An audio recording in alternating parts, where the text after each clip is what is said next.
Hello friends, मी Vishakha global online मराठीमध्ये आपल्या सर्वांचं स्वागत आहे. आजच्या सेशनमध्ये आपल्याला महाराष्ट्र स्टेट परीक्षा 2025 साठी पेपर टी इकॉनॉमिक्सचं प्रिपरेशन करायचं आहे. आणि या प्रिपरेशनमध्ये आजच्या आपल्याला युनिट मनी अँड बँकिंग, पैसा आणि बँकिंग या युनिट मधला टॉपिक स्पेसिफिक घेऊन, म्हणजे मनी सप्लाय हा टॉपिक आणि त्याचे कंपोनंट्स कोणते कोणते आहेत हे टॉपिक घेऊन आपल्याला एमसीक्यू प्रॅक्टिस करायची आहे. जसं की आपण ठरवलं होतं की एक थेअरी टॉपिक झाल्यानंतर त्याच्यावरचं एमसीक्यू प्रॅक्टिस आपल्याला करायची आहे. सो आजचं सेशन हे एमसीक्यू प्रॅक्टिसचं आहे. So let's start. Okay, session start करण्यापूर्वी एक इम्पॉर्टंट सूचना किंवा संधी आहे त्या स्टुडंटसाठी जे स्टुडंट्स यावर्षीची एक्झाम टार्गेट करतायत त्यांच्यासाठी. पेपर 2 इकॉनॉमिक्ससाठी आम्ही एक फुल कोर्स घेऊन आलो आहोत, जो फुल कोर्स तुम्हाला मिळवून देईल या एक्झाम मध्ये, म्हणजे सेमेस्टर एक्झाम मध्ये 100% मॅक्झिमम स्कोर. ठीक आहे, जो तुमचा मिनिमम आतापर्यंतचा जो स्कोर आहे त्याच्यावरती हायेस्ट स्कोर तुम्हाला ह्या कोर्समध्ये मिळू शकतो. या कोर्समध्ये आम्ही तुम्हाला देणार आहोत संपूर्ण अभ्यासक्रम मॉक टेस्ट, संपूर्ण अभ्यासक्रम नोट्स, संपूर्ण video lectures and live lectures, PYQs and paper 1 full course. याच्यामध्ये पेपर 2 चा कोर्स परचेस केल्यावर तुम्हाला पेपर 1 चं पण प्रिपरेशन मिळणार आहे. आणि त्यामुळे हा फुल कोर्स नक्कीच तुम्हाला हेल्प करेल ही एक्झाम क्रॅक करण्यासाठी. याची फीस आहे 10,000 रुपीज, 20% डिस्काउंट त्याच्यावर प्रोव्हाइड करत आहोत. आफ्टर डिस्काउंट त्याची फीस होते 8,000 रुपीज. प्रोसिजर एकदम सिंपल आहे. इकडे दिलेल्या व्हॉट्सअप नंबरला मेसेज करा किंवा प्ले स्टोअरवरून ग्लोबल ऑनलाईन नावाचं ऍप डाउनलोड करा. ऍपच्या सर्च बॉक्समध्ये जस्ट सेमेस्टर इकॉनॉमिक्स सर्च करा आणि लगेचच कोर्सला जॉईन व्हा. न्यू बॅच 30th जॅन पासून स्टार्ट होते. सो प्रिपरेशनसाठी लवकरच जॉईन व्हा. Let's start with today's session. ठीक आहे, मी थोडासा टाइम देईल तुम्हाला की याच्यामध्ये म्हणजे क्वेश्चन रीड केल्यानंतर, ऑप्शन्स दिल्यानंतर तर त्याचं करेक्ट आन्सर काय असू शकतो तुम्ही गेस करा, नंतर आपण त्याचा आन्सर सांगूया. Okay, so first question, what is mean by term money supply? Money supply किंवा पैशाचा पुरवठा या शब्दाचा अर्थ काय? Option, the amount of foreign currency in circulation, the total quantity of money available in the economy, the amount of gold reserves held by the country, the total value of goods and services in economy. ठीक आहे, काय असू शकतो याचा answer? Try to give the answer.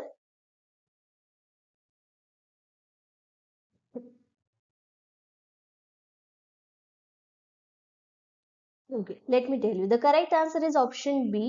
Option B का आहे? कारण आपण कालच्या सेशन मध्ये बघितलं होतं की मनी सप्लाय म्हणजे काय, तर पूर्ण पैशाची क्वांटिटी जे मार्केटमध्ये फिरत आहे किंवा इकॉनॉमी मध्ये अवेलेबल आहे त्याला आपण पैशाचा पुरवठा असं म्हणतो. अर्थव्यवस्थेत उपलब्ध असलेल्या एकूण रकमेचे प्रमाण म्हणजे काय आहे? मनी सप्लाय किंवा पैशाचा पुरवठा आहे. फॉरेन करन्सी इथे कन्सिडर करत नाही, कारण आपण आपल्या देशासाठी किंवा आपल्या इकॉनॉमीसाठी, आपल्या तेवढ्या स्पेसिफिक कंट्रीच्या इकॉनॉमीसाठी बोलतो मनी सप्लाय. आणि तेवढ्या कंट्रीमध्ये जेवढे पैसे असतील तेच आपला मनी सप्लाय किंवा पैशाचा पुरवठा आपण कन्सिडर करतो. ठीक आहे, बाकीच्या गोष्टीमध्ये तर ऑप्शन्स मध्ये गोल्ड रिझर्व्ह आहे आणि खाली total value goods and services आहे, तर तिथे पैशाचा पुरवठ्याचा संबंध त्याच्याशी येत नाही, म्हणून ऑप्शन बी इथे एकदम करेक्ट आहे. Okay. Okay. The next question, which of the following is component of money supply? खालीलपैकी कोणता घटक पैशाच्या पुरवठ्याचा घटक आहे? ठीक आहे, ऑप्शन्स आहेत gold reserve, demand deposits, government bonds, real estates. Okay, the options correct answer is already shown. Sorry, सोन्याचा साठा, डिमांड डिपॉझिट, सरकारी रोखे, रिअल इस्टेट. आणि याचं करेक्ट आन्सर पण इथे दिलेलं आहे option B, that is demand deposits. आपण बघितलंय मनी सप्लायचे कंपोनेंट्स कोणते कोणते आहेत. एक तर डिमांड डिपॉझिट्स मध्ये असणार आहे किंवा कॅश. कॅश म्हणजे करन्सी, करन्सी किंवा चलन. ठीक आहे, जे मार्केटमध्ये अवेलेबल आहे, मग ते नोट्सच्या फॉर्म मध्ये असू देत किंवा कॉइन्सच्या स्वरूपात असू देत, ही सगळी करन्सी प्लस डिमांड डिपॉझिट्स, म्हणजे लोक जे डिमांड करू शकतात त्यावेळेस त्यांना ते पैसे मिळतील, असे डिपॉझिट्स हे पैशाच्या पुरवठ्यामध्ये कन्सिडर केले जातात. बरोबर आहे ना? का कन्सिडर केले जातात? आपण याचा पण अभ्यास केलेला आहे की का कन्सिडर केले जातात. कारण संपूर्ण इकॉनॉमीमध्ये डिमांड डिपॉझिट्स म्हणजे तुम्ही कधीही ते वापरू शकता, म्हणजे ते पैसे तुमच्या हाताशी आहेत. आणि नोट्स आणि कॉइन्स जे मार्केटमध्ये फिरतायत ते सुद्धा सगळ्या इकॉनॉमी मधल्या पॉप्युलेशनच्या हातात आहे. आणि त्यामुळे ह्या दोन्हींचं कॉम्बिनेशन किंवा ह्या दोघांचं ऍडिशन करून जो सप्लाय किंवा जो पुरवठा पैशाचा होतोय तो इकॉनॉमीमध्ये पैशाचा पुरवठा म्हणून संबोधला जातो. ठीक आहे. Next question. What does M1 in the money supply represents? पैशाच्या पुरवठ्यातील M1 काय दर्शवते? M1, M2, M3, M4 हे काय आहे? Measures of money. ठीक आहे, म्हणजे मनी सप्लाय पैशाच्या पुरवठ्याचे मोजमाप करण्याच्या पद्धती आहेत, ज्यामध्ये M1 हे एक बेसिक किंवा सगळ्यात पहिले असं मेजर आहे. ठीक आहे, तर ते आपल्याला काय दाखवतं? M1 मध्ये कुठल्या कुठल्या गोष्टी इन्क्लुडेड असतात? Option A cash only, B cash plus demand deposits plus other liquid assets, C fix deposit and saving deposit, D cash and fix deposit. बघा याचं करेक्ट आन्सर काय होऊ शकतं, ट्राय करा.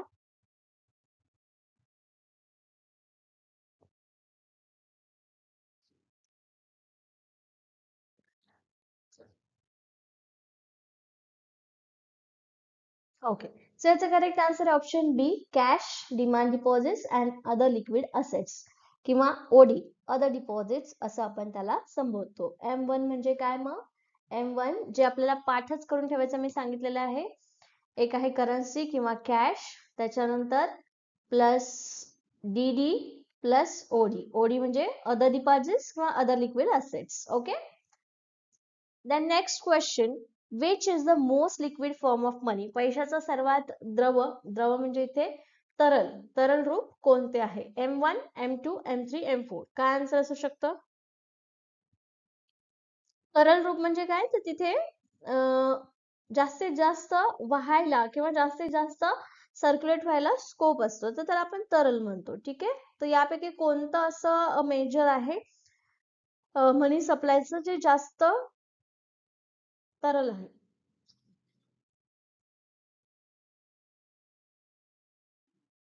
ओके, सो याचं करेक्ट आन्सर आहे option A, M1.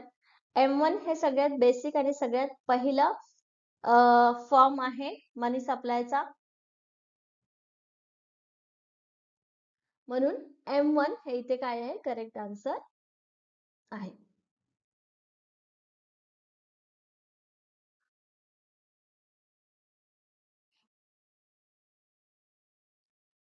Okay, the next question, what is the primary difference between M1 and M2? ठीक आहे, ते इथे डिफरन्स असं स्पेसिफिक काही नाहीये, पण M1 मध्ये ज्या गोष्टी आहेत त्या M2 मध्ये एक्स्ट्रा ऍडिशन झालेले असतील.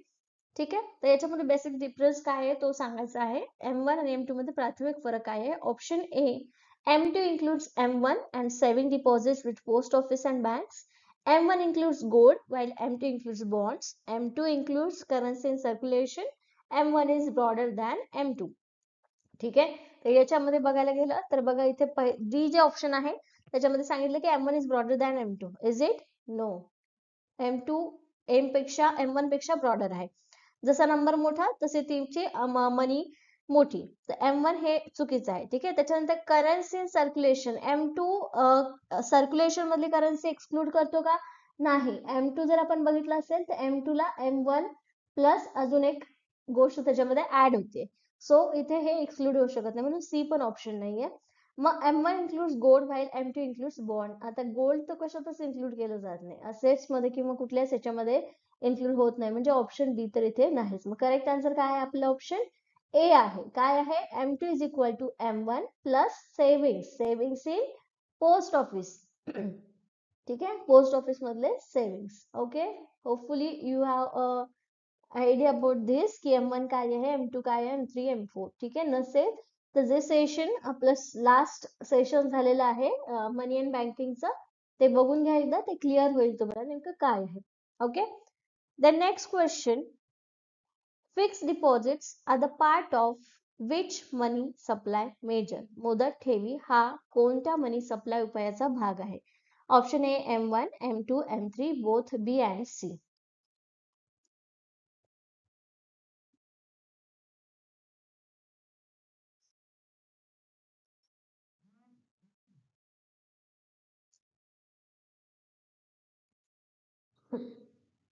Okay, the correct answer is option D, both D, B and C. काय?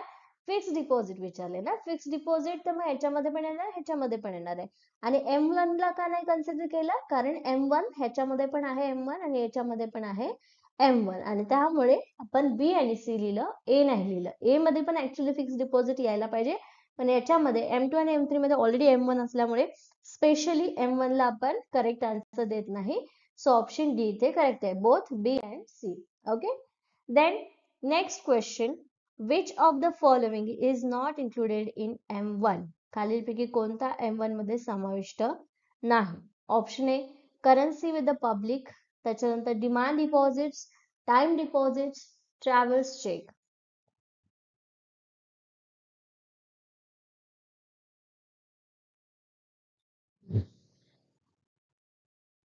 बघा व्यवस्थित, कोणता इन्क्लुडेड नाहीये M1 मध्ये असं विचारलेलं आहे.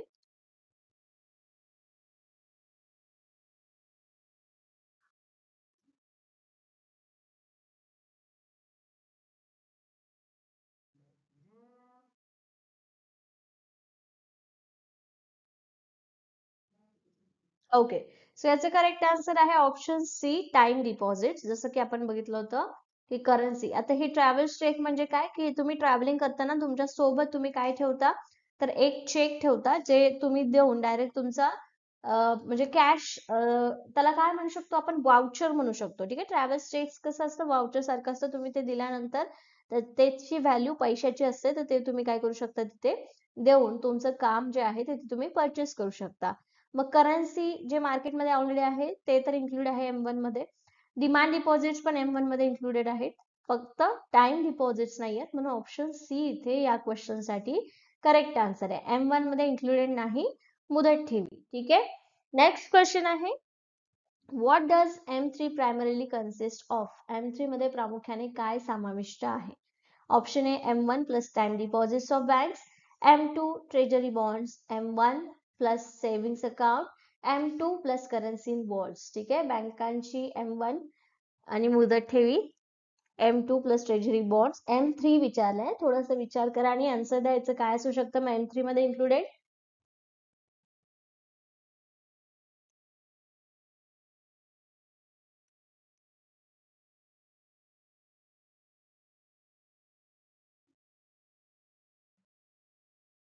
ओके, सो याचं करेक्ट आन्सर आहे option A, M1 plus time deposits of bank. आता जे काही मनी आहे, ठीक आहे, त्याच्यामध्ये पहिल्या तीन याच्यामध्ये तर M1 कंपल्सरी आहे, M2 मध्ये M4 मध्ये फक्त काय आहे, M3, राईट. सो इथे M3 मध्ये M1 प्लस काय, आता M1 चे दोन ऑप्शन आहेत आपल्याकडे. ठीक आहे, आपण जर बघायला गेले तर एक तर सेव्हिंग्स अकाउंट बोलली जे M2 आहे. ठीक आहे, M1 प्लस सेव्हिंग्स अकाउंट म्हणल्यावर M2 येतं, M1 प्लस टाइम डिपॉझिट्स म्हणल्यावर M3 येणार आहे. ठीक आहे, सो त्यामुळे ऑप्शन ए इथे करेक्ट आहे. समजतंय का, M1 सगळ्यांमध्ये कॉमन आहे. M1 सोबत सेव्हिंग अकाउंट असतील तर ते M2 होईल, M1 मध्ये टाइम डिपॉझिट्स असेल तर ते M3 होणार आहे. सो M3 आपल्याला विचारलेलं आहे. Then next question, which component of money supply is consider the list liquid? ठीक आहे, पैशाच्या पुरवठ्यातील कोणता घटक सर्वात द्रव किंवा तरल मानला जातो? I guess. Okay, so option one M1, M4, fix deposit, saving deposit. कोणता कंपोनंट आहे पैशाचा जो तरल आहे?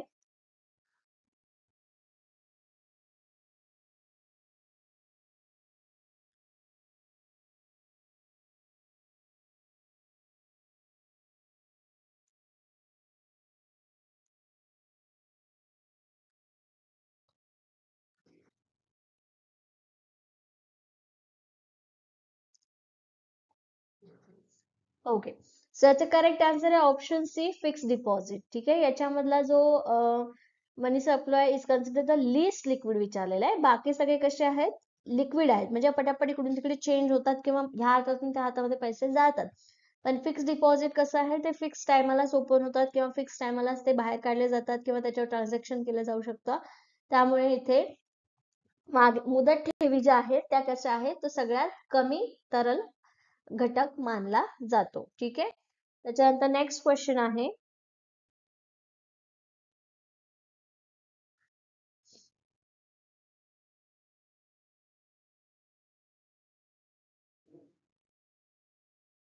नेक्स्ट क्वेश्चन आहे, what is the main feature of narrow money? ठीक आहे, नॅरो मनी, ब्रॉड मनी दोन्हीही आपण बघितलेलं आहे. संकुचित पैशाचे मुख्य वैशिष्ट्य काय आहे? Option A, it includes all form of physical and digital assets. It only includes currency and demand deposits. It accounts for money held by the banks and central banks. It includes long term investment. ठीक आहे, यात सर्व प्रकारच्या भौतिक आणि digital मालमत्तांचा समावेश होतो. यात फक्त चलन आणि मागणी ठेवींचा समावेश आहे. यात बँका आणि मध्यवर्ती बँकांकडे असलेल्या पैशाचा हिशोब आहे.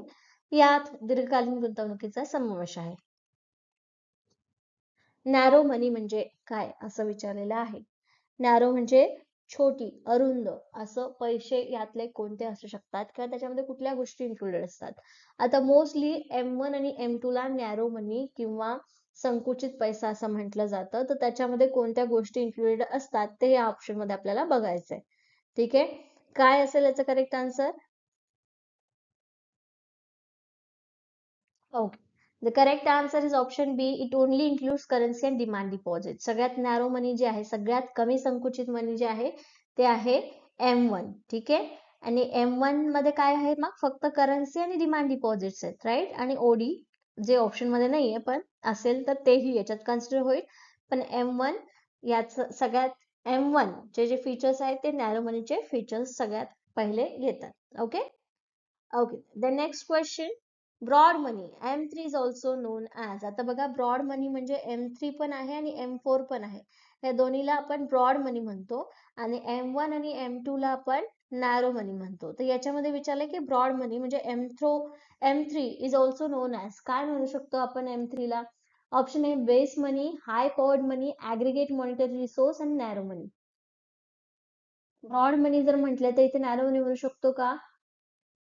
नाही. याचा करेक्ट आन्सर काय आहे? Option C, aggregate monetary resources. म्हणजे M3 मध्ये काय आहे? टाइम डिपॉझिट्स पण आपण घेतो. ठीक आहे, मुदत ठेवी जे आहे ते सगळे एकूण आर्थिक सगळी संसाधन आपण M3 मध्ये इन्क्लूड करतो आणि त्यामुळे इथे ऑप्शन सी करेक्ट आहे. ठीक आहे, ब्रॉड मनी म्हणून M3. The next question. Who is responsible for calculating the money supply in India? भारतातील पैशाच्या पुरवठ्याची गणना करण्याची जबाबदारी कोणाची आहे? ऑप्शन आहे ministry of finance, reserve bank of India, national statistics office, securities and exchange board of India, that is SEBI. अर्थ मंत्रालय, रिझर्व्ह बँक ऑफ इंडिया, राष्ट्रीय सांख्यिकी कार्यालय, securities and exchange board of India. यापैकी कोण पैशाचा पुरवठा कॅल्क्युलेट करतो की किती पैसे कॅल्क्युलेट म्हणजे किती पैसे मार्केटमध्ये असले पाहिजेत, मार्केटमध्ये पैसे जास्त कधी झाले, परत कधी घ्यायचे, हे सगळं कोण ठरवतं? ठीक आहे, सांगा ऑप्शन काय असेल याचं करेक्ट.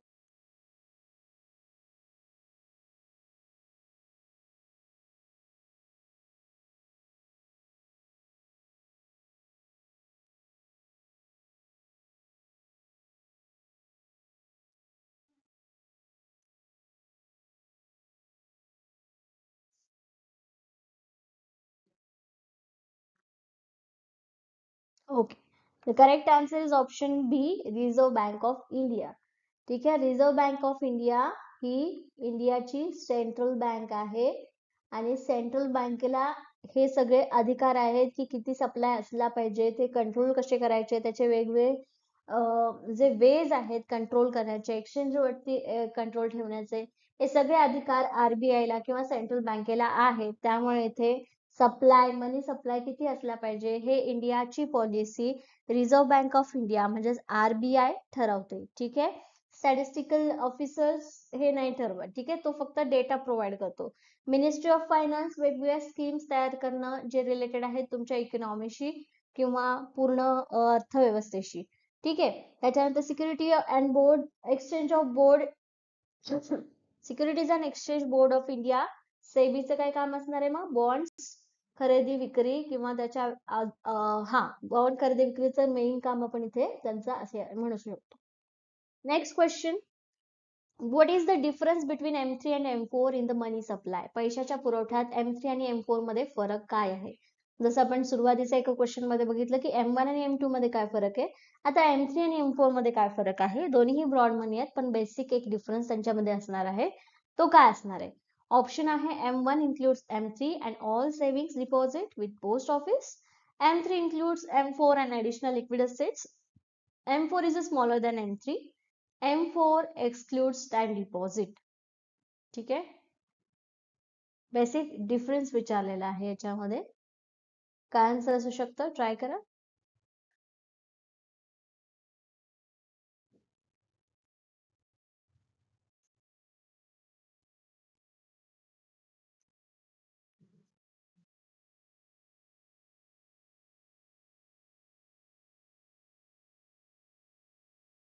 ओके, सो याचं करेक्ट आन्सर आहे option A, M4 includes M3. M4चा फॉर्म्युला काय आहे मग?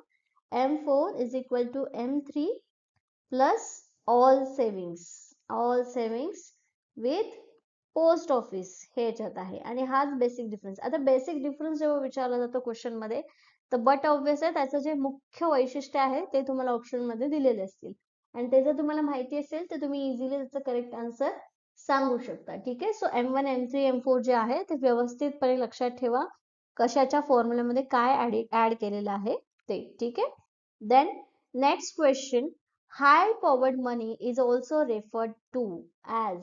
उच्च शक्ती असलेल्या पैशाला काय म्हटलं जातं? M0 M1 M2 M3.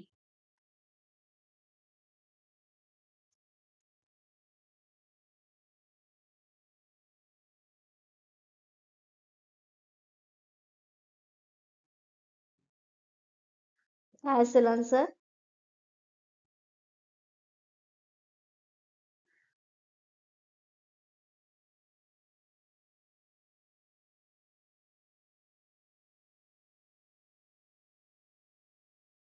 Okay, so असं करेक्ट आन्सर आहे ऑप्शन ए, M0. M0 आतापर्यंत म्हणजे असं एक्झामला विचारला जात नव्हता, पण ह्याचा आता अर्थ आहे आपल्याला माहिती किंवा माहित करून घ्यायला पाहिजे, कारण एक्झाम मध्ये विचारलाही जाऊ शकतो. याच्यामध्ये तर सगळेच पैसे असतात, म्हणजे कॅश असेल तुमचं, त्याच्यानंतर डिमांड डिपॉझिट्स असेल, ओडी असेल, त्याच्यानंतर प्लस बँक्स ज्या आहेत, कमर्शियल बँक्स ज्या आहेत, त्यांना काहीतरी सेंट्रल बँकेकडे काहीतरी रिझर्व्ह अमाऊंट ठेवावं लागते. ठीक आहे, ते कमर्शियल बँकांचेच पैसे असतात जे सेंट्रल बँकेकडे ठेवले जातात.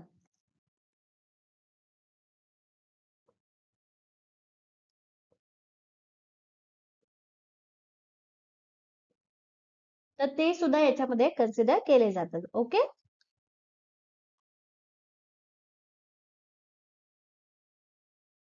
Next question, what does M0 represents in money supply measures. Money supply किंवा पैशाच्या पुरवठ्याच्या उपायांमध्ये M0 काय दर्शवते? Option A, total currency in circulation and reserve with the central bank, only the coins and the notes in the circulation, currency with the public and demand deposits, currency with the fixed deposits. ठीक आहे, चलनामध्ये असलेले एकूण चलन आणि मध्यवर्ती बँकेकडे असलेला साठा, चलनात असलेले केवळ नाणी व नोटा, जनतेकडे असलेले चलन, डिमांड डिपॉझिट्स, चलन आणि मुदत ठेवी, यापैकी काय M0 मध्ये दर्शवलं जातं हे सांगायचं आहे. याच्या आधीच्या क्वेश्चन मध्ये मी सांगितलं M0 म्हणजे नेमकं काय, तर तुम्हाला ऑप्शन्स पैकी बघून सांगायचं की M0 म्हणजे काय. हाय व्हॅल्यू मनी ला म्हणता येईल M0 ला.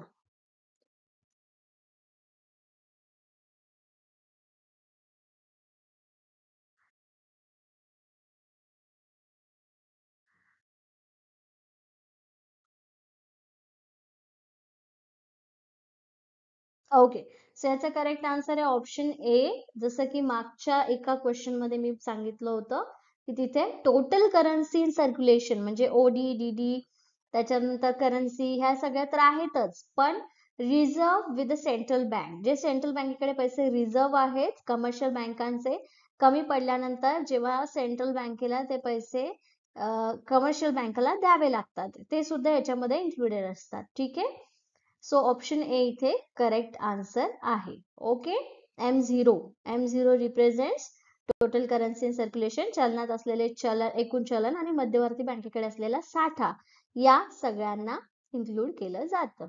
Okay, next question, which of this measures is consider the narrowest definition of money supply. यापैकी कोणता उपाय पैशाच्या पुरवठ्याची सर्वात संकुचित व्याख्या मानली जाते?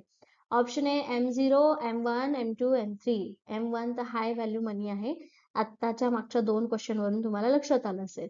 मग आता सांगा मला की नॅरोएस्ट डेफिनेशन ऑफ मनी सप्लाय खालीलपैकी कोणत्या मेजर्स मधून आपल्याला समजते?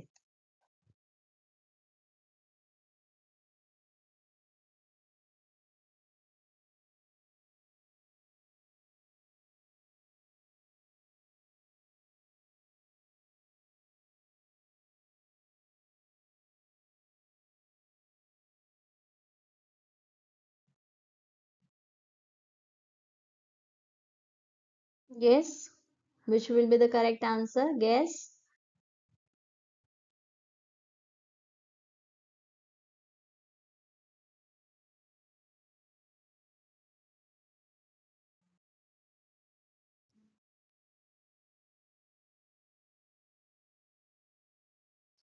Okay, the correct answer is option B M1.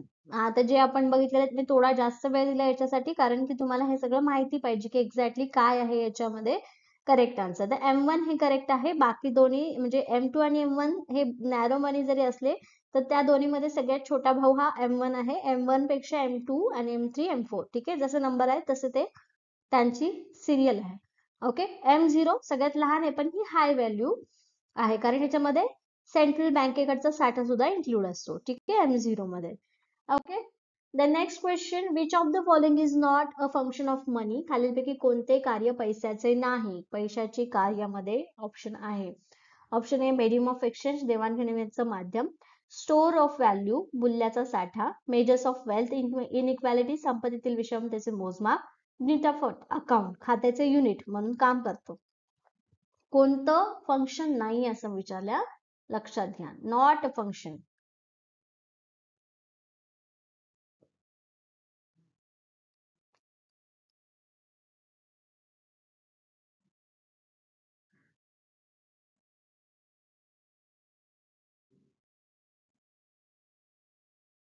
Okay, so याचं करेक्ट आन्सर आहे option C, measures of wealth equality, म्हणजे संपत्तीचं विषमतेचं मोजमाप पैशामध्ये करता येतं, पण हे पैशाचं कार्य नाहीये.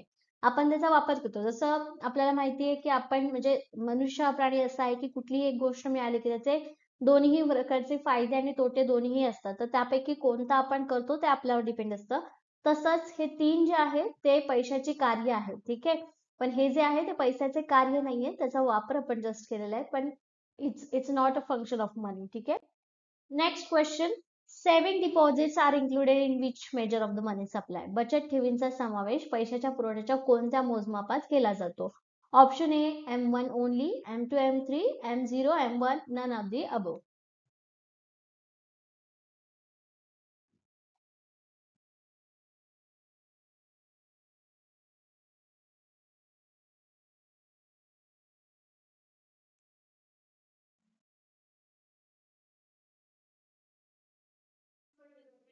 ओके, याचं करेक्ट आन्सर आहे ऑप्शन बी, M2 आणि M3. बचतींचा जो समावेश आहे तो पहिल्या M1 मध्ये नाहीये, पण M2 आणि M3 मध्ये त्यांचा समावेश आहे. M3 मध्ये टाइम डिपॉझिट आणि M2 मध्ये सेव्हिंग डिपॉझिट, या दोन्ही प्रकारच्या डिपॉझिटचा टाइम सेव्हिंग डिपॉझिट आणि सेव्हिंग डिपॉझिट दोन्हीचाही याच्यामध्ये समावेश होतो, ठीक आहे, बी मध्ये, M2 आणि M3 मध्ये, लक्षात राहील. Okay, the next question, what is the primary focus of monetary policy concerning the money supply? चलन पुरवठ्याच्या संदर्भात पतधोरणाचा मुख्य केंद्रबिंदू काय असतो? म्हणजे जी आपण मॉनिटरी पॉलिसी अप्लाय करतो तर चलन पुरवठ्यामध्ये त्याचा मेन फोकस काय असतो? Option A increasing fiscal deficit, controlling inflation and economic stability, promoting export, regulation trade agreement. वाढती वित्तीय तूट हा फोकस असतो की महागाई आणि आर्थिक स्थैर्य नियंत्रित करणे हा फोकस असतो की निर्यातीला चालना देणे हे महत्वाचं असतं की व्यापार करारांचे नियम करणं हे महत्वाचं असतं? याच्यामध्ये कुठलं करेक्ट आन्सर आहे? चलन पुरवठा, मॉनिटरी पॉलिसीचा फोकस काय असतो किंवा काय असला पाहिजे एखाद्या इकॉनॉमीचा?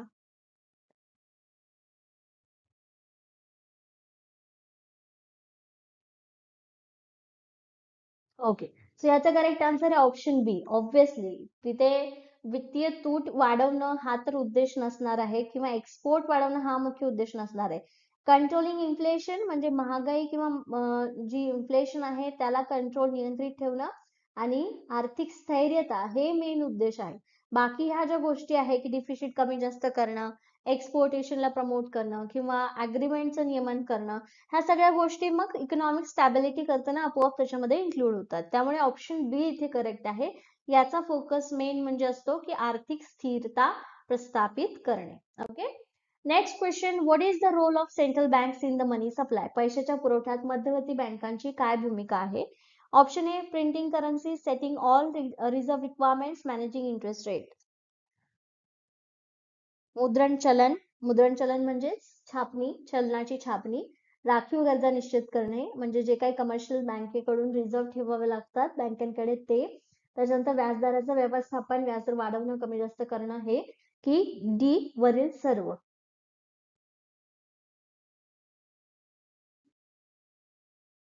काय करेक्ट आन्सर असू शकतो याचा?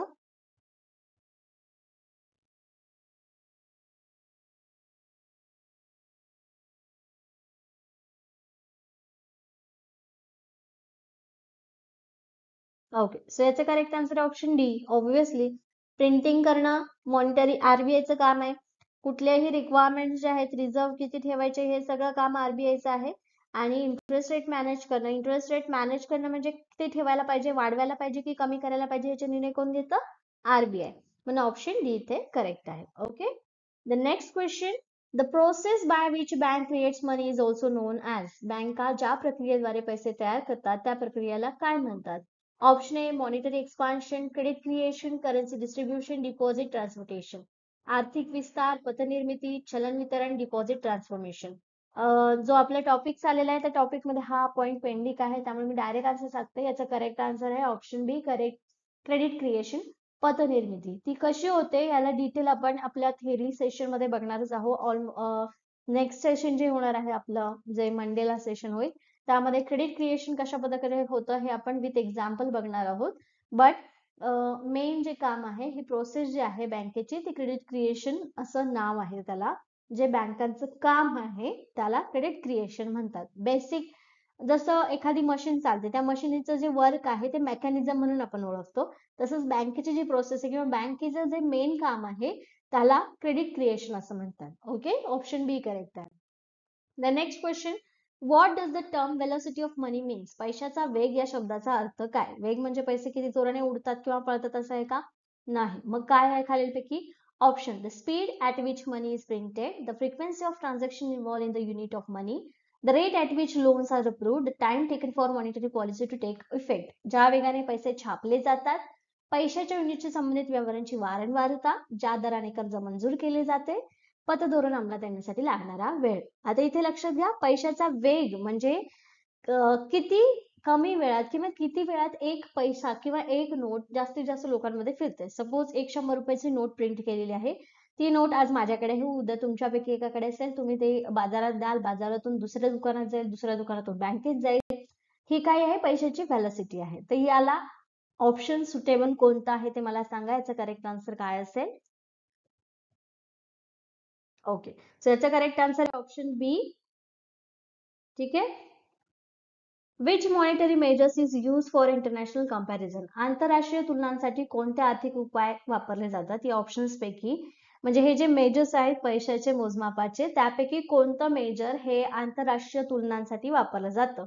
Option A M0, M1, M2, M3. आंतरराष्ट्रीय तुलना म्हणजे की सगळ्या देशांमध्ये पैशाचा सप्लाय मोजावाच लागतो. मग इंटरनॅशनली सगळ्यांना एकच कुठली तरी सिस्टीम किंवा मेजर हे वापरावं लागेल.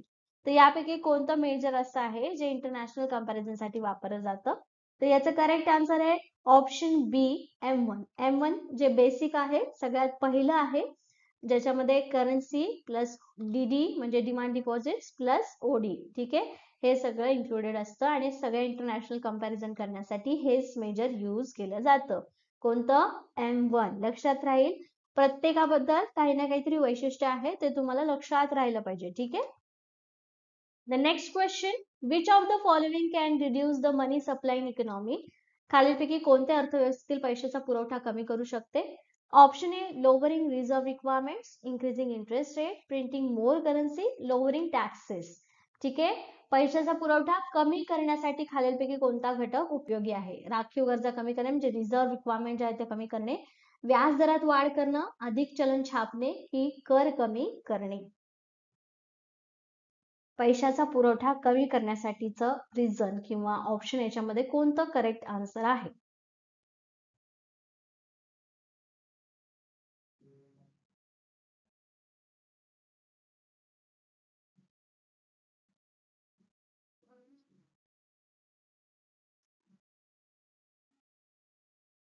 ओके, सो याचं करेक्ट आन्सर आहे option B, that is increasing interest rate. Interest rate वाढवले की आपोआप लोकांचे पैसे जे आहे, कर्ज घेण्याची जी क्षमता आहे किंवा जी इच्छा आहे ती कमी होते आणि ऑब्व्हियसली मग इकॉनॉमी मधला मनीचा सप्लाय किंवा पैशाचा पुरवठा हा कमी होतो. ठीक आहे.